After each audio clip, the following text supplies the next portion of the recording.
L'enregistrement du VFM d'aujourd'hui, on le fait à l'extérieur. On le fait à l'extérieur en prenant une petite marche. Il fait pas très frais, on est sur un petit -15 en ressenti. Comme vous pouvez le voir derrière moi, il y a de la neige, mais les routes sont déblayées. Mes amis parisiens, les routes ça se déblaye, les routes ça se déblaye, la neige, c'est pas un souci. Voilà, passons au sujet du jour. Alors, tu décides de te lancer sur YouTube, c'est une excellente nouvelle ça. Arrive le jour J, tu t'installes en face de ta caméra ou de ton smartphone et là, il y a un gros blocage, un plantage de ton cerveau, un arrêt du système. Tu es tétanisé, tu bafouilles et tu prends peur. Écoute, rassure-toi, c'est tout à fait normal. Et puis d'ailleurs, nous allons voir ensemble quelques astuces pour passer cette phase critique.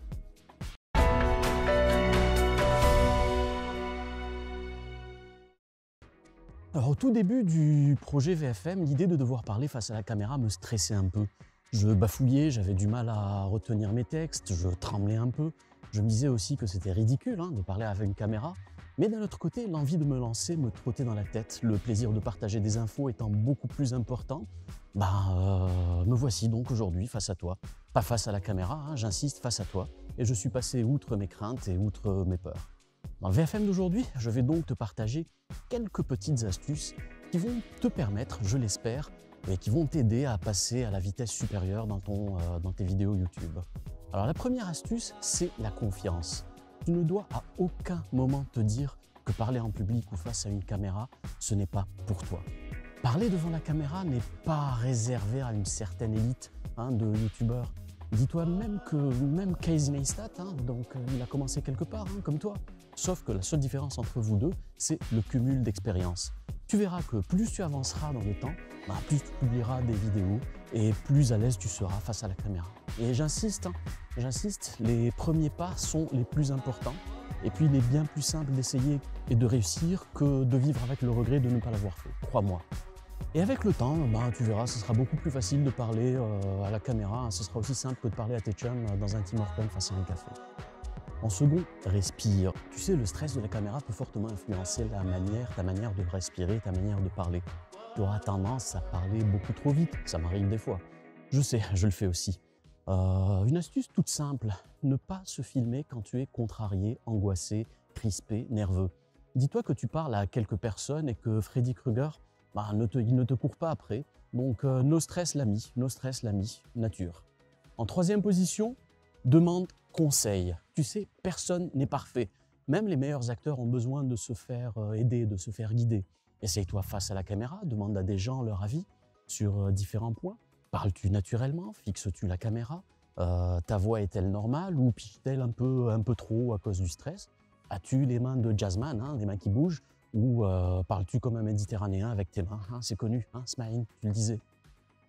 Tu peux même aussi, petite autre astuce, avant de demander l'avis d'une personne, t'essayer en face d'un miroir et voir si c'est vraiment toi qui parles, si c'est en face du miroir. Maintenant, si le miroir ne renvoie pas ton reflet de ce que tu dis, appelle un exorciste. En quatrième, je te parlerai du thème de ta chaîne. Entre nous, si les maths te rebutent, si la chimie est ta bête noire, si la physique quantique et toi êtes deux droites parallèles, surtout ne fais pas une chaîne qui parle de ces sujets. Ton sujet de prédilection ou ta passion, par exemple si c'est le gaming, fais une chaîne sur le gaming. Tu adores parler de culture de champignons, fais une chaîne sur Super Mario. L'histoire de l'art te fait vibrer, parle de ça. Mais surtout, ne t'embarque pas sur un sujet vide de sens pour toi et qui ne te passionne pas. En cinquième position, prends un modèle sans imiter ce modèle. Compliqué. Moi, ceux qui me connaissent et qui connaissent mon ancienne vie savent très bien qu'en termes de public speaking, j'arrive à gérer, c'est l'expérience. Mais parler à des caméras, face à la caméra et à des inconnus, me dérangeait au début, je te rassure.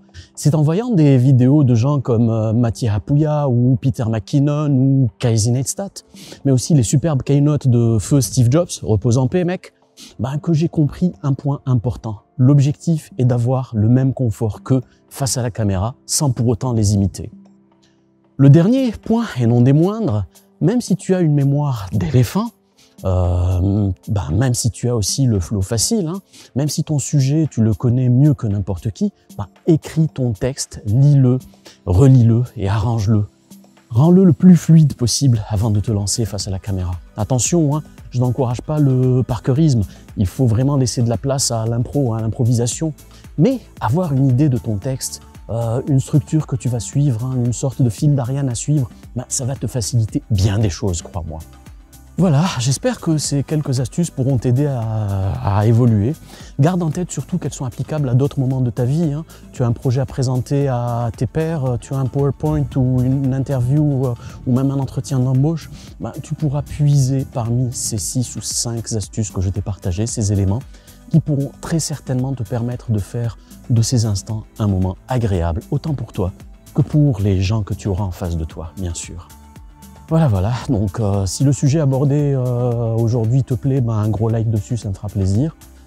Si les sujets abordés par la chaîne t'intéressent, ben, n'hésite pas à t'abonner, hein, ça aussi ça me fera plaisir. En attendant la vidéo de la semaine prochaine, ben, écoute, je te dis comme d'habitude, hein, prends soin de toi et prends bien soin de ceux qui prennent soin de toi. Et bye, à la semaine prochaine.